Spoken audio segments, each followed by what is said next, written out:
Okay, तो चलिए start करते हैं। फिर हम लोग लास्ट की कुछ 2-3 एंथैल्पीज और हैं थर्मोकेमिस्ट्री में रिलेटेड, उनके बारे में हम लोग को पढ़ना है।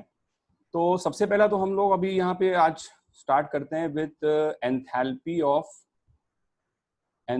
Of atomization. ठीक है, एंथैल्पी ऑफ एटमाइजेशन तो काफी सिंपल है ये। और एटमाइजेशन का मतलब क्या है भाई? किसी चीज को एटम में कन्वर्ट करना। ठीक है, तो इसको हम लोग डेल्टा एच नॉट एटोमाइजेशन ऐसे भी रिप्रेजेंट कर सकते हैं।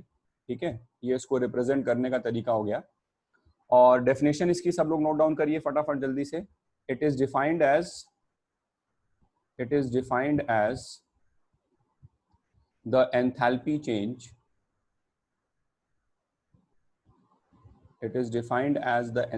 Change when 1 mole of any substance, वो सब्सटेंस कुछ भी हो सकता है, ठीक है, लिक्विड सॉलिड किसी भी फॉर्म में हो सकता है। When 1 mole of any substance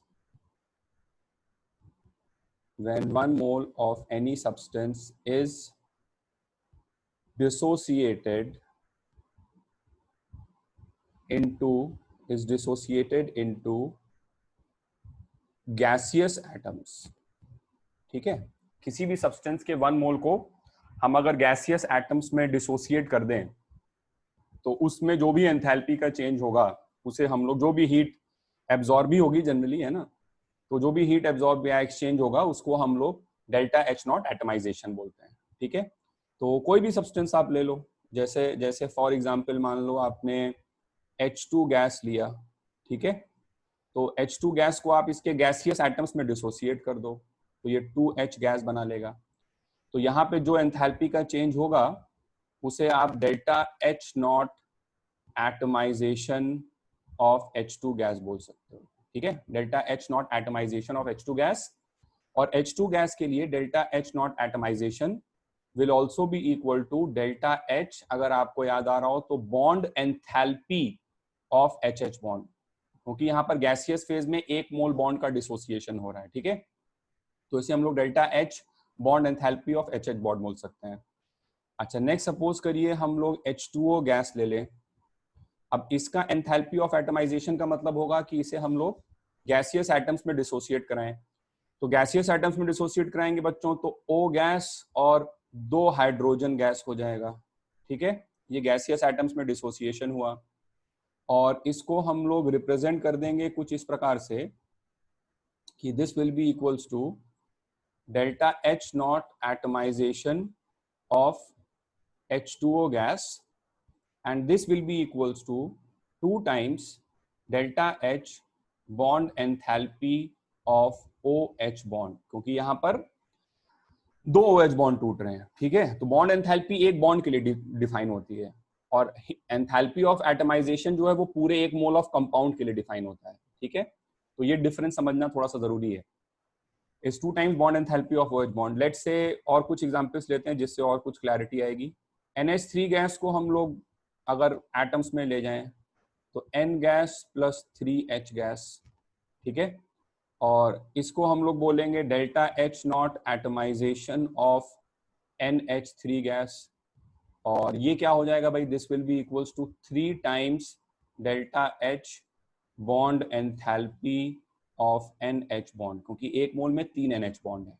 ठीक है, और एग्जाम्पल अगर लिए जाएं, जैसे मान लीजिए मैं Br2 गैस को एटम बना दूं, 2Br गैस बना दूं, तो इसको मैं बोलूंगा delta H naught atomisation of Br2 gas. ठीक है, और ये Br के बॉन्ड एंथैल्पी के बराबर होगा।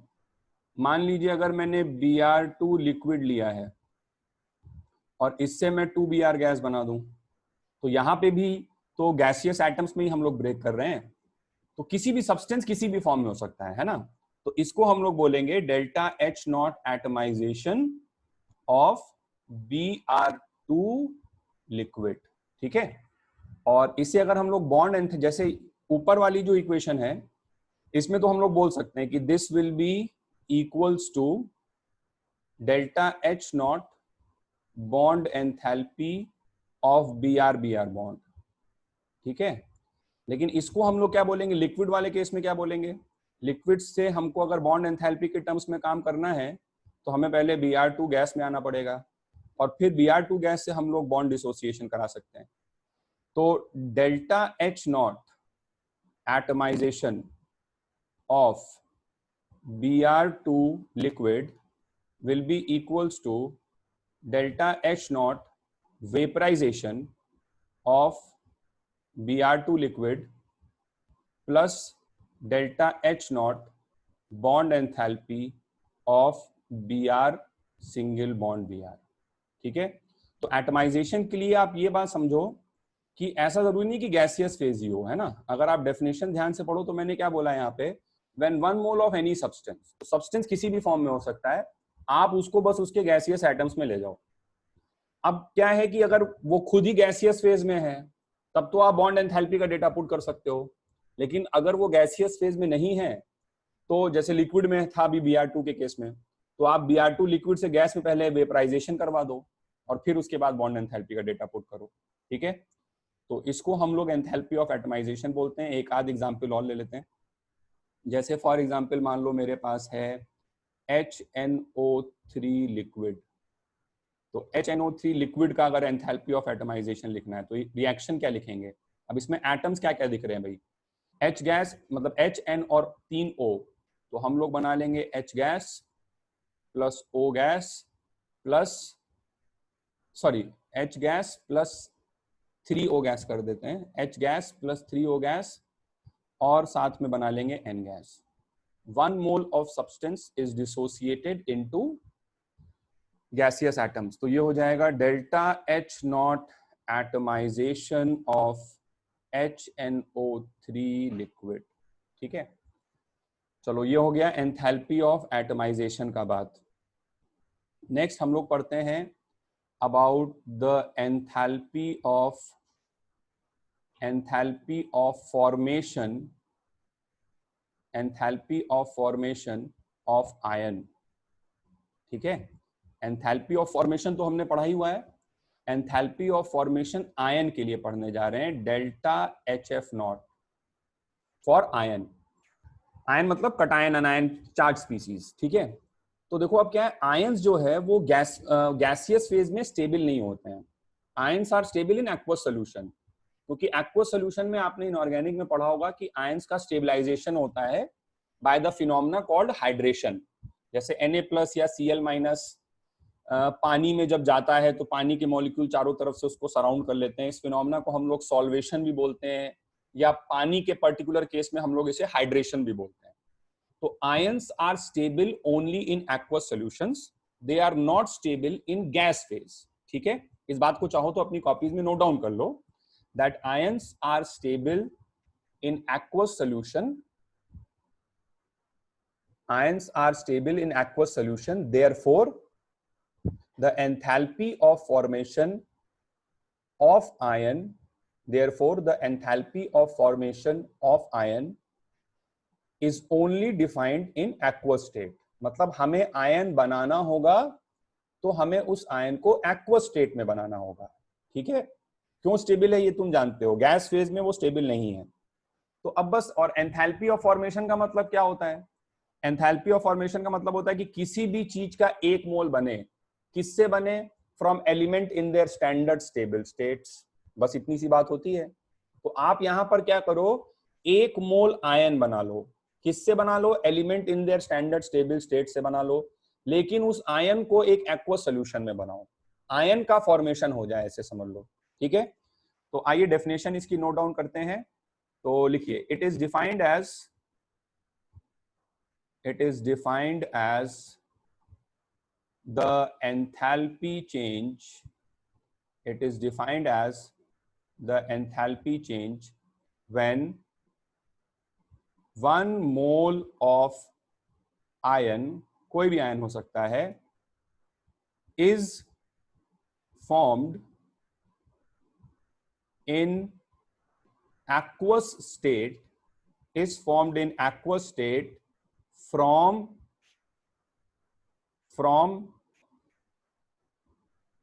its elements in their standard states. जो एंथैल्पी ऑफ फॉर्मेशन था बस वही सेम चीज है, बस डिफरेंस इतना सा यहां पर है कि हम आयन को एक्वस सॉल्यूशन में बना रहे हैं। Is form from its elements in their standard states. ठीक है, is form from its elements in their standard states. तो आइए कुछ एग्जांपल देखते हैं। तो कोई भी आयन आप ले लीजिए, जैसे मान लीजिए आपने लिया बच्चों Na+ लिया, तो पहले तो आपको Na+ एक्वस बनाना है। ठीक है, अच्छा, अब इसमें element in their standard state कौन है? सोडियम है यहाँ पर, और सोडियम के लिए स्टैंडर्ड स्टेट क्या होता है? सोडियम मेटल सॉलिड, है ना। तो Na सॉलिड प्लस एक्वस, पानी भी होना चाहिए तभी वो उसमें डिसॉल्व होगा। Na solid plus aqueous goes to Na plus electron, क्योंकि चार्ज भी बैलेंस रहना चाहिए इक्वेशन में। भाई कटायन बन रहा है तो लॉस ऑफ इलेक्ट्रॉन से बनेगा। ठीक है, तो इस रिएक्शन का जो एंथैल्पी चेंज है उसे हम लोग बोलेंगे delta HF0, enthalpy of formation of Na+ aqueous. ये नाम दे देंगे, बात खत्म हो गई। और सपोज करो H+ बनाना है, तो H+ बनाना है तो H के लिए स्टैंडर्ड स्टेट क्या है? H2 gas. तो H2 गैस प्लस एक्वस, है ना। 1 mole of iron is formed from its elements in their standard stable states. H2 gas plus aqueous goes to H plus aqueous plus electron। ठीक है, लेकिन ये balance नहीं है, balance करने के लिए इसको हमें हाफ लगाना पड़ेगा, तभी ये एक हाइड्रोजन हाइड्रोजन बैलेंस हो पाएगा। ठीक है, तो इसे हम लोग क्या बोलेंगे? इसे हम लोग बोलेंगे delta HF0 of H+ aqueous। और delta HF0 of H+ aqueous जो है, ये मैंने अभी पिछली क्लास में डिस्कशन करते समय बताया था, इसको हम लोग कन्वेंशनली 0 लेते हैं। आयंस के केस में ये हमारा रेफरेंस पॉइंट है, जैसे वहां पे कुछ कुछ चीज का 0 मान लेते थे ना, तो H+ एक्वस का डेल्टा HF0 हम 0 मान लेते हैं। ठीक है, ये बस एक रेफरेंस चूज किया गया है। अच्छा, फिर और कुछ आयंस का बात करें, जैसे मान लो अभी हमने कटायन बनाया तो लॉस ऑफ इलेक्ट्रॉन हो रहा है। अगर हम बच्चों अनायन बनाएंगे तो वहां पे गेन ऑफ इलेक्ट्रॉन कराना पड़ेगा। जैसे मान लो NO3- का लिखना चाहते हो, ठीक है, तो बनाना चाहते हो आप NO3-, तो NO3- पहले तो एक्वस स्टेट में बनाओ, फर्स्ट पॉइंट। अच्छा, किससे बनाओ? Element in the standard stable state. तो एलिमेंट कौन कौन है? नाइट्रोजन है और ऑक्सीजन है। तो आप लिखो half N2 gas plus 3/2 O2 gas plus electron क्योंकि अनायन है, प्लस एक्वस क्योंकि पानी में बनाना है। ये सब पूरा लिख डालो। इस रिएक्शन में जो भी एंथैल्पी चेंज हो उसे नाम दे दो delta HF0 of NO3- aqueous. ठीक है, समझ रहे हो बात को? चलो, फिर इसके बाद मान लो और कोई आयन लेना है, लेट्स से OH- एक्वस का लिखना चाहते हो। एक एग्जांपल और कर लेते हैं जल्दी से। OH- एक्वस का लिखना है, ठीक है। तो OH- एक्वस के लिए आप क्या लिख दोगे? Half O2 gas plus half H2 gas plus electron plus aqueous gives you OH- aqueous. इसको क्या बोलोगे? Delta HF0 of OH- aqueous. और ये बस ध्यान रखना है कि हम लोग H+ के लिए डेल्टा HF0 को 0 लेते हैं, वो हमारा रेफरेंस पॉइंट है। बाकी सबके लिए हमको निकालना होता है। ठीक है, चलिए, तो फाइनल एंथैल्पी इन थर्मोकेमिस्ट्री जो हम लोग पढ़ने जा रहे हैं, इसको हम लोग बोलते हैं बच्चों एंथैल्पी ऑफ क्रिस्टलाइजेशन। ठीक है, कभी कभी इसे एंथैल्पी ऑफ हाइड्रेशन भी कुछ पुरानी किताबों में बोला जाता था। ठीक है, अभी बताता हूँ क्या है इसका मतलब।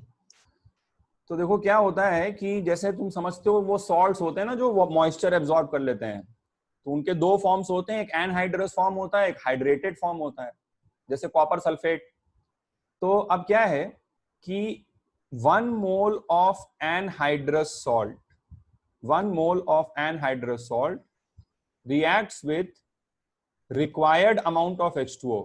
रिक्वायर्ड अमाउंट ऑफ H2O इसलिए बोल रहा हूं क्योंकि कहीं पर 0.5 H2 होता है, कहीं पर 7 होता है, कहीं 10 होता है, तो वो तो अलग अलग सॉल्ट के लिए अलग अलग होता है, और वो ऐसा पेपर पे भविष्यवाणी नहीं की जा सकती है, वो क्वेश्चन में डेटा दिया रहता है। ठीक है, तो 1 mole of anhydrous salt reacts with या combines with the required amount of water to form completely hydrated salt. ठीक है, तो इस प्रोसेस में जो एंथैल्पी का चेंज होगा उसे हम लोग बोलते हैं द एंथैल्पी ऑफ क्रिस्टलाइजेशन। क्योंकि ये जो डॉट H2O यहाँ पे जाके चिपक जाता है, इसको वाटर ऑफ क्रिस्टलाइजेशन भी बोला जाता है, तुमने सुना होगा नाम। ठीक है, तो इस प्रोसेस में जो एंथैल्पी का चेंज है इसे हम लोग एंथैल्पी ऑफ क्रिस्टलाइजेशन बोलते हैं। कुछ पुरानी किताबों में इसे एंथैल्पी ऑफ हाइड्रेशन का नाम भी दिया जाता था, लेकिन कायदे से हाइड्रेशन का प्रोसेस तो आयन के लिए डिफाइंड है। जैसे Na+ को पानी चारों तरफ से घेर लेता है तो ये हाइड्रेशन हो रहा है, Cl- को पानी चारों तरफ से घेर लेता है तो ये हाइड्रेशन। ठीक है, so better word is crystallisation. But अगर कभी सॉल्ट दे करके, एनहाइड्रस सॉल्ट या हाइड्रेटेड सॉल्ट देकर वहां पे भी एंथैल्पी ऑफ हाइड्रेशन अगर लिखा हुआ दिख जाए तो उसको मान के कर देना है, वहां पे चिल्लाना नहीं है कि नहीं नहीं इसको हाइड्रेशन तुमने क्यों बोला। कुछ किताबों में अभी भी ये टर्मिनोलॉजी फॉलो होती है, तो हो सकता है यहाँ पर भी आपको ऐसा दिख जाए, तो उससे परेशान नहीं होना है। इसको भी एंथैल्पी ऑफ हाइड्रेशन आप कह सकते हैं। वैसे तो एंथैल्पी ऑफ हाइड्रेशन आयन के लिए है, बट यहाँ पर भी आप वो चीज यूज कर सकते हैं। ठीक है, तो बस इसको हम लोग क्या बोलेंगे, इसे हम लोग बोलेंगे delta H0 crystallisation, delta H0 crystallisation of what, delta H0 crystallisation of CuSO4 solid. ठीक है, कभी कभी जैसे ये तो तुम जानते हो, इस वाले फॉर्म को क्या बोलते हैं, एनहाइड्रस, और इसको क्या बोलते हैं, हाइड्रेट, मतलब हाइड्रेटेड सॉल्ट, है ना। अच्छा, कभी कभी ऐसा भी हो सकता है कि जो सॉल्ट है वो कंप्लीटली एनहाइड्रस ना हो, पार्शियली हाइड्रेटेड हो। जैसे इस टाइप का भी हो सकता है कि CuSO4.3H2O। ठीक है, तो दिस इज पार्शियली हाइड्रेटेड, पूरी तरह से नहीं है, लेकिन फिर भी एनहाइड्रस तो नहीं बोलेंगे, इसको पार्शियली हाइड्रेटेड बोलेंगे। तो ये 2H2O के साथ रिएक्ट करे और 2H2O के साथ रिएक्ट करके ये CuSO4.5H2O सॉलिड बना ले। ठीक है, तो डेफिनेशन नोट डाउन कर लीजिए आप लोग। इसको क्या बोलेंगे आप, इसको बोलेंगे डेल्टा H0 क्रिस्टलाइजेशन। ठीक है, delta H0 crystallisation of CuSO4.3H2O solid, ये नाम दे देंगे। ठीक है, तो लिखो, डेफिनेशन नोट करो। It is defined as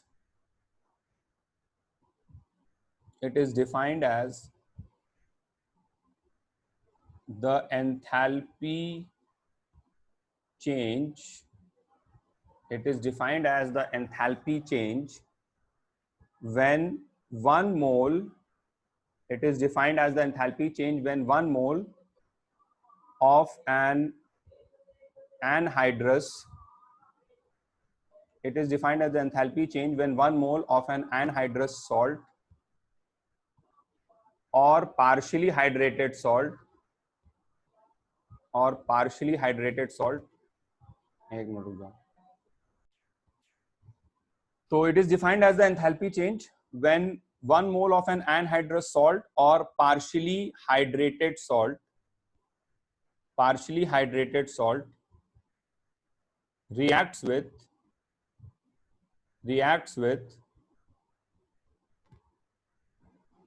required amount of water,